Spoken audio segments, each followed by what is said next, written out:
dari kelas PT01 dengan NIM 1924040011. Pada kesempatan kali ini saya akan menjelaskan tentang konsep transmisi daya listrik. Submaterinya ada pertama prinsip kerja, yang kedua ada konsep saluran transmisi, dan yang terakhir adalah klasifikasi dari saluran transmisi listrik. Prinsip kerjanya itu di sini bisa kita lihat di gambar ini ada pembangkit tenaga listrik, di mana di pembangkit itu dinaikkan tegangan menggunakan transformator step up yang pada umumnya tegangan generator itu kurang dari 50 volt, kemudian dinaikkan menjadi 150 volt atau sampai dengan 500 kV.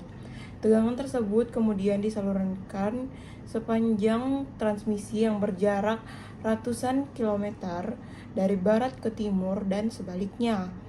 Namun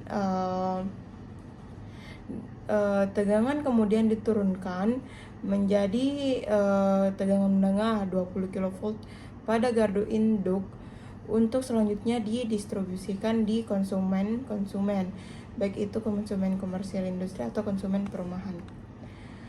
Konsep saluran transmisi yang pertama adalah saluran udara, dan yang kedua adalah saluran kabel bawah tanah. Saluran udara adalah saluran transmisi yang menyalurkan energi listrik melalui kawat-kawat yang digantung pada isolator antara menara atau tiang transmisi. Dari segi estetika atau keindahan juga kurang, sehingga saluran transmisi bukanlah pilihan yang ideal untuk suatu saluran transmisi di dalam kota. Klasifikasi saluran transmisi itu dibagi menjadi 4, yaitu SUTED, yaitu saluran udara tegangan tinggi 200 sampai 500 kV, dan ada saluran udara tegangan tinggi atau SUTT dengan orde tegangan 30 kV sampai 150 kV, dan yang selanjutnya ada saluran udara tegangan menengah atau SUTM dengan orde 6 sampai 30 kV, dan selanjutnya ada saluran tegangan rendah. Dan selanjutnya saya akan bahas saluran kabel bawah tanah. Saluran kabel bawah tanah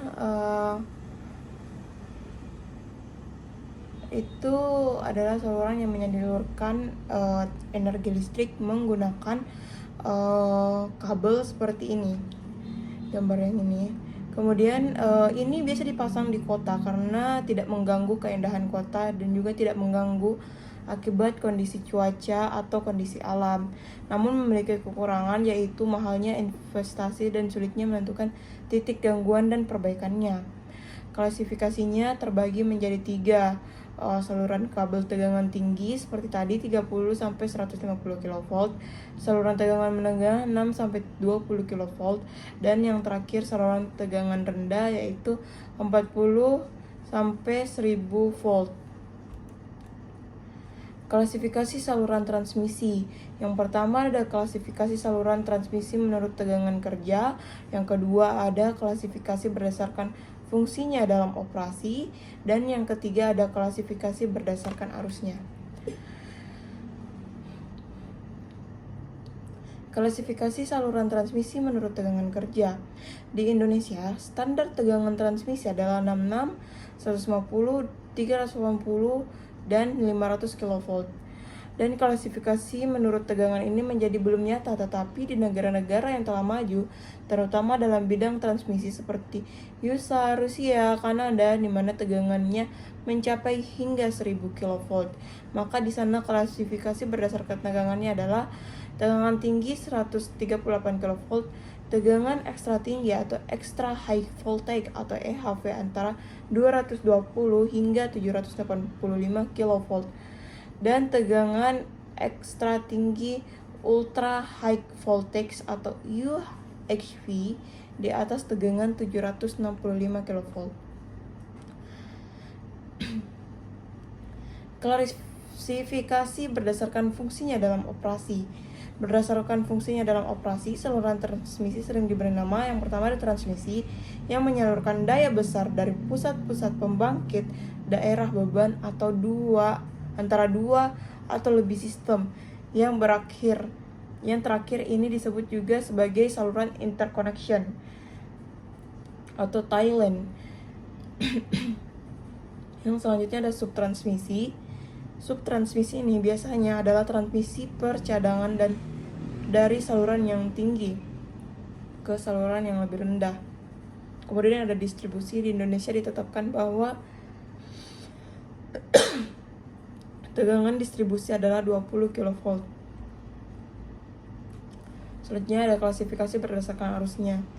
Menurut jenis arusnya dikenal sistem arus bola-balik, yaitu AC alternating current dan arus searah direct current atau DC. Oleh karena itu, di dalam sistem AC, penaikan dan penurunan tegangan sangat mudah dilakukan dengan bantuan transformator. Itulah sebabnya maka saluran transmisi di dunia sebagian besar adalah saluran AC.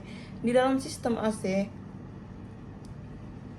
ada sistem daya tunggal dan sistem satu fasa dan 3 fasa. Sistem 3 fasa memiliki keuntungannya, antara lain daya yang disalurkan lebih besar, nilai sesaat atau instantaneous value konstan, dan yang ketiga mempunyai medan magnet putar.